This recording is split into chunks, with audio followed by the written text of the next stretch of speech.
Motivation is fundamental to our daily life. It's what allows us to pursue long-term goals or short-term goals. Whether or not we have the desire to overcome barriers, they could be social barriers or financial barriers. That depends on this molecule we call dopamine. Understanding the way the dopamine system works will allow you to leverage it to your benefit. And if you don't understand the way the dopamine works, there's a good chance that it's going to pull you out into the current of life, meaning the rest of the world is going to control your dopamine schedules. 도파민은 우리가 이루고 싶은 목표를 달성할 수 있도록 도와줍니다. 우리가 성공을 하기 위해서 도파민의 이해도는 많이 중요합니다. 도파민 작용 방식을 정확하게 이해하지 못하면 인스타그램 등 다른 것들이 우리의 행동을 조종하기 위해 도파민 작용 방식을 이용할 수 있습니다. 다음 비디오 클립에서 동기부여와 도파민 작용 방식에 대해 더 자세히 알아보겠습니다. The way that motivation works generally is that when you anticipate something, a little bit of dopamine is released. And then when you reach that thing, you engage in that thing, the amount of dopamine goes up even further. Let's say you love chocolate. As you eat a piece of chocolate, it tastes good. And then there's a shift away from activation of dopamine. And there are other chemicals that are released that trigger a low-level sense of pain. And this is a very important and subtle feature of the dopamine system. With each subsequent that you pursue the chocolate, the experience of dopamine release and pleasure is diminished a little bit. And the diabolical thing is that the pain response is increased a little bit. And this is best observed in the context of drug-seeking behavior. The first time someone decides to take cocaine, they will experience a huge dopamine release and they will feel likely very good. However, the next time they take it, it won't feel quite as good. The amount of pain, the amount of craving that they experience for the drug will increase over time.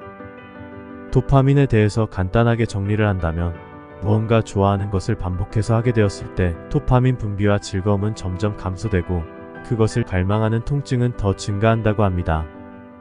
예를 들어 일정 기간 동안 공부하거나 일한 후의 보상 심리로 인해 우리 자신에게 상을 준다고 가정을 해봅시다. 게임 1시간을 하거나 맛있는 디저트를 먹는 것처럼 말이죠. 우리가 어떠한 행위를 한 다음 그에 대한 보상을 반복적으로 받게 된다면 점점 그로 인해 얻게 되는 즐거움의 양은 감소하고 더 큰 보상에 대한 갈망의 고통이 증가하게 될 것입니다. 갈망이 너무 커지면 언젠가는 게임을 하기 전에 공부나 일을 하지 않을 수도 있습니다. 이런 상황에서는 어떻게 해야 하는지 다음 영상을 보고 얘기해 보겠습니다. What's the schedule of dopamine that's going to allow you to maximize on your pursuit of pleasure and your elimination of pain? We get the answer to that from our good friend gambling. The reason gambling works, the reason why people will throw their lives away is because of the hope and anticipation. As a friend of mine who's a certified addiction treatment specialist tells me that, gambling addiction is particularly sinister because the next time really could be the thing that changes everything. The Intermittent Reinforcement Schedule was discovered long ago by scientific researchers. So this is the slot machine that every once in a while gives you a win to keep you playing. Just often enough that you're willing to buy tickets, head out there, play again. Intermittent reinforcement is the most powerful form of dopamine reward schedule to keep you doing something. So we can export that. We can use it for good.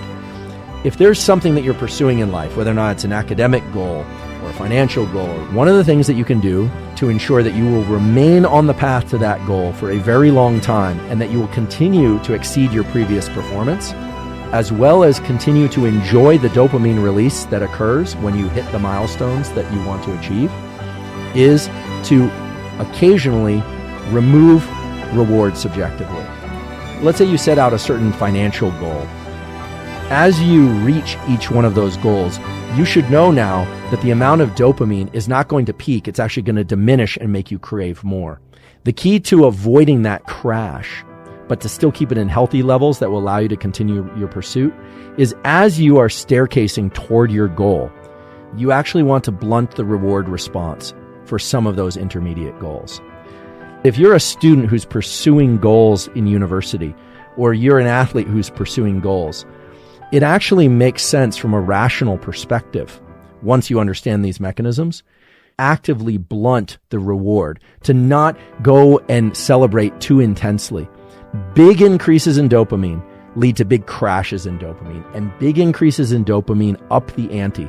They increase the extent to which you are willing to invest time and energy in order to achieve goals and rewards that may be out of your reach. So, to make this crystal clear, celebrate your wins, but don't celebrate every win. That's one way that you can ensure that you're going to continue down the path of progress. One way to do this is to actually take the reward and reinforcement out of your own hands and your own mind, and you tell somebody that they are in control of whether or not you're allowed to feel good about your wins. You reward yourself not on a predictable schedule. So reward is important, self-reward is critically important, but make sure that you're not doing it on such a predictable schedule that you burn out these dopamine circuits or that you undercut your own ability to strive and achieve.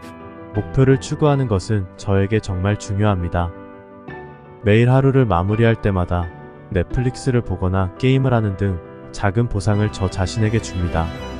처음에는 즐거움을 위해 시작했지만 도파민 효과에 대해 배워보니 더욱더 하고 싶은 욕구와 고통 때문에 중독성이 생긴 것 같습니다.